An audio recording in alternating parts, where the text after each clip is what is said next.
সকাল সকাল এত কাজ থাকে যে নিজের খাওয়ার সময়টুকুও পাই না। দেখো 10টা বেজে গেল, এখনও পর্যন্ত আমি যে একটু কিছু খাবো সেই সময়টা পাই না। ছেলের বাবা স্কুলে চলে গেছে, মানে ছেলের বাবা অফিসে গেছে, ছেলে স্কুলে চলে গেছে। ছেলে তো 8টা বাজলেই চলে যায়, আর ও 8টার আগেই বেরিয়ে পড়ে। ওই 8টা, 7:30, 8টার দিকেই বেরোয়, ওর অফিসে 9টার থেকে। যাই হোক, সব কাজ সেরে ওরা বেরিয়ে গেল। আমি স্নান করে ঠাকুরের ভোগ জল দিয়ে তারপরে একটু খাওয়ার জন্য টাইম পাই।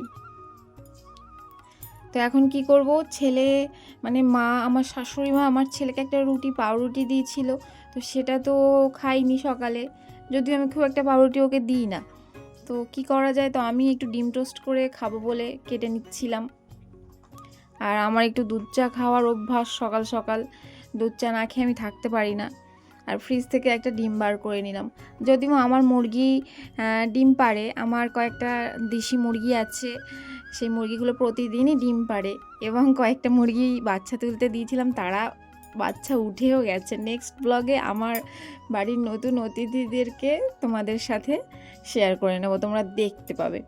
মানে সব কটা কালো বাচ্চা উঠেছে, এত সুন্দর সুন্দর 14টা মুরগি। মানে ওটা একটা, আমি নিজে ইচ্ছাকৃতভাবে বসাইনি, মানে আমি মনে করতাম আমার ওই দেশি মুরগিটা ডিম পাড়ে না, আমি বলতাম যে বিক্রি করে দেবো, বেকার ফালতু ফালতু ডিম পাড়ে না।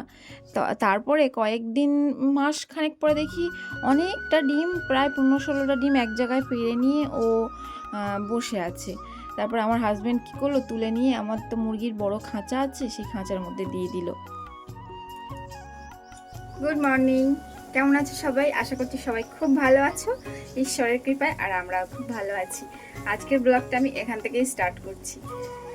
সকালে অনেক কাজ ছিল, সেই সব কাজকর্ম সব সেরে নিয়ে তারপরে ছেলের বাবাকে টিফিন দিয়ে ওরা খেয়ে টেয়ে চলে গেছে।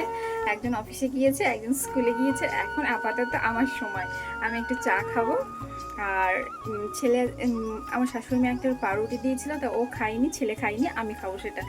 এখন বাজে 9:30, 9:38 এরকম হবে। চলো আজকের এখান থেকে ব্লগটা স্টার্ট করি, চলো। যদিও আজ দুপুরে আমার রান্নাবান্না নেই, আমি তোমাদের সাথে আমার রান্নাবান্না আজকে আর শেয়ার করে নিতে পারবো না, কারণ আমার বোন এবং বোনাই এবং আমার বোনের ছেলে বাড়িতে আসছে, মানে আমার বাপের বাড়িতে, আমার বাবার বাড়িতে আসছে। তো ওরা আসছে যেহেতু, আর অনেক দিন পরে আসছে, আর আমাকে তো যেতেই হবে, আমার সোনা বাবাটা আসবে ওকে দেখতে। তো চাটা খেয়ে নিয়ে দুপুর 12টা, 12:30টার দিকে আমার বোন বারবার করে ফোন, ওরা তখন চলে এসছে, বারবার করে ফোন করছে, তুই কি আসবি না, তুই কি আসবি না। তো অবশেষে এই গরমে আমি জামা টামা পরে রেডি হয়ে নিচ্ছি যাবো বলে। আর প্রচণ্ড গরম, এই গরমে আমি আমার চুলগুলো একদম ছোট ছোট করে দিয়েছি, ভালো লাগে না গরমে চুল টুল রাখতে। ওদিকে আমার শাশুড়ি মা এসে আমাকে জিজ্ঞাসা করছে, তুই কি বাড়ি থাকবি না, তুই চলে যাবি? আমি হ্যাঁ আমি যাই, বোন এসছে।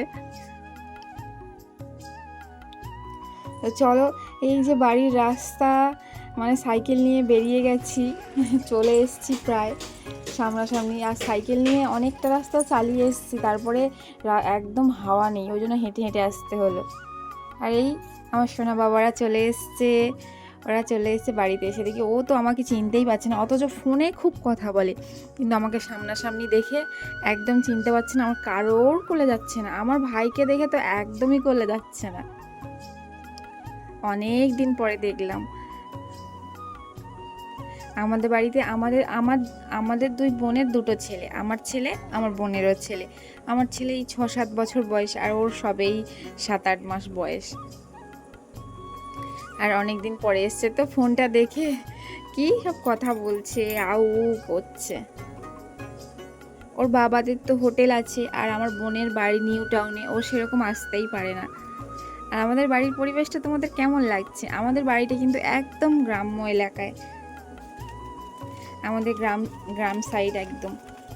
আর মানে আমার বাবার বাড়ির চারিদিকের পরিবেশটা এত সুন্দর, চারিদিকে আমার শ্বশুরবাড়ির এদিকেও পরিবেশ ভালো, মানে জলকর চারিদিকে, হাওয়া, গরমে একটু কষ্ট হবে না, এত হাওয়া চারিদিকে। আমার বাপের বাড়িতেও তাই, আমার বাবার বাড়ির পরিবেশটার ওদিকেও ওরকম, চারিদিকে জলকর। মাথায় ফুল দিয়ে একটা ছবি তুলবো ভাবছিলাম, তা সে ফুল টুলগুলো রাখতেই চাইছে না, ফেলে দিচ্ছে।